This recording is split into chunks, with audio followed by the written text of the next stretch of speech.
નમસ્કાર મિત્રો, વાર્તાનો સમય ચેનલમાં આપનું હાર્દિક સ્વાગત છે અને હું છું ઉમિયાશંકર તેરૈયા. ફરી એક વખત આજે એક નવી વાત લઈને આપની સમક્ષ આવ્યો છે. આજે આપણે વાત કરવી છે અકબર અને બિરબલની. હવે મિત્રો, અકબર અને બિરબલની વાત શરૂ કરીએ એટલે લગભગ બધા માણસોને ખબર કે અકબર પોતાની બુદ્ધિ ચતુરાઈથી જાણીતો હતો અને અકબરનો ન્યાય એવો હોય છે કે પ્રત્યક્ષ અનુભવ કરાવીને ન્યાય કરાવે. બરાબર? તો હવે એક વખત બને છે એવું કે અકબરના દરબારની અંદર બે વ્યક્તિ આવે છે.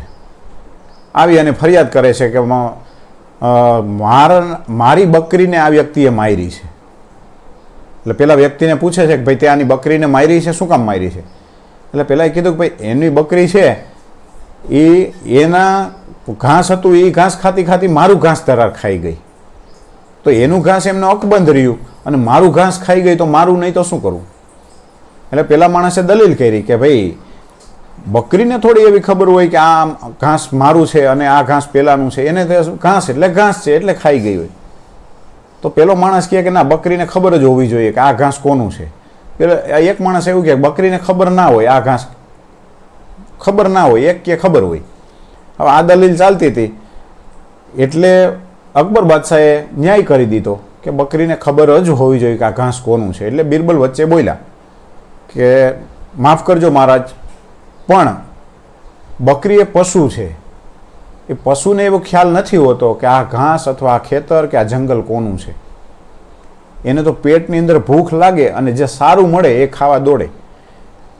અકબર રાજા માયના નહીં, રાજા એ તો રાજા, અકબર બાદશાહ માયના નહીં. એણે એવું કીધું કે ના બિરબલ, તને ખ્યાલ ન હોય ને આમ તેમ કરીને બિરબલનું અપમાન કરીને એને કીધું કે તું રાજ છોડીને જતો રહે.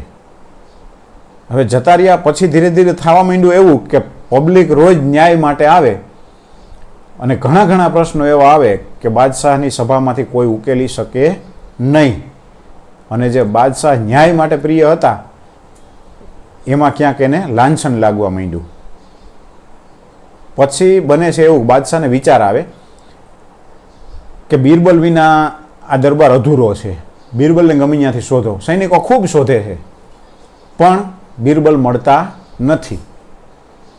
એટલે બાદશાહે કીધું કે બિરબલ ગમે એ રાજની અંદર હશે, છુપાવેશમાં હશે, બિરબલ આમ નહીં મળે. પણ હવે જે હું યુક્તિ કહું ને એ યુક્તિ પ્રમાણે દરેક આજુબાજુના રાજની અંદર તમે સંદેશો લઈને જાઓ અને 6 મહિનાની અંદર એ સંદેશાનો જવાબ દરેક રાજવાડાને કહેવાનું કે 6 મહિનામાં તમારે સંદેશાનો જવાબ મને મોકલવાનો છે કે કાંઈ વાંધો નહીં. એટલે બાદશાહે કીધું કે દરેક રાજની અંદર સંદેશો આપજો. ન્યાય એક એવું માટલું મોકલવાનું છે કે એ માટલામાંથી ખાલી માટલું આપવાનું અને એને કહેવાનું કે 6 મહિનામાં અકબર બાદશાહને આ માટલું પાછું પહોંચાડી દેવાનું છે, પણ આ માટલું બુદ્ધિનું આખું ભરીને દેવાનું છે. હવે દરેક રાજમાં એક એક ખાલી માટલા ગયા અને કીધું કે 6 મહિનામાં આ માટલા બુદ્ધિના ભરીને દેવાના છે. હવે બધા મૂંઝાણા કે આ તે કેવી વળી બુદ્ધિ ભરીને દેવાની. હવે બધા રાજવાડામાંથી 6 મહિના થયા ને એટલે માટલા ખાલી આવ્યા અને કોઈ પોતપોતાની રીતે કંઈક જે પ્રવૃત્તિઓ થતી હતી કરીને મોકલી. કોઈએ માટલામાં સરસ ડિઝાઇન બનાવીને, કોઈએ કલર કર્યો ને કોઈએ એમાં કોતરકામ કર્યું. હવે એક માટલું એવું આવ્યું કે એની અંદર કોળું, આપણે જે શક્કરટેટી કહીએ ને કોળું, હવે એ રાજે એ કોળું અંદર, અને એની યારે એવો સંદેશ આવ્યો કે અકબર બાદશાહને કહેજો કે આ માટલું ફોડતા નહીં અને આની અંદર બુદ્ધિ ભરી છે એ ઠલવી લેજો.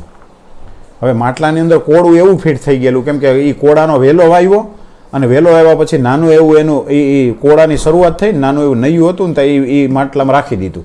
પછી કોળું જેમ જેમ આકાર લેતું ગયું એમ મોટું થઈ ગયું એટલે બહાર નીકળે નહીં.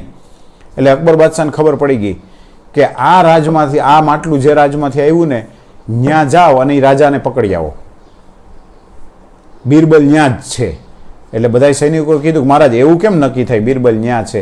તો કે આ બુદ્ધિ બિરબલ સિવાય કોઈની હોય નહીં. અને ખરેખર બન્યું તો એવું કે એ રાજાના રાજમાં બિરબલ રહેતો હતો, રાજા મૂંઝાણા હતા. એટલે બિરબલે એને કીધું કે એક કામ કરો મહારાજ, એ માટલું મને દઈ દો, હું એમાં બુદ્ધિ ભરી દઈશ.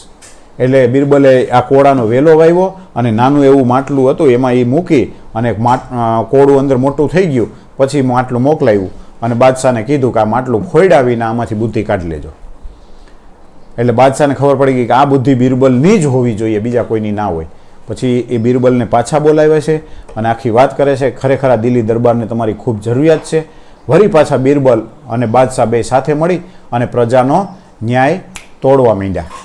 બરાબર. એટલે આશા રાખું છું કે આ અકબર બિરબલની વાત આપને ગમી છે.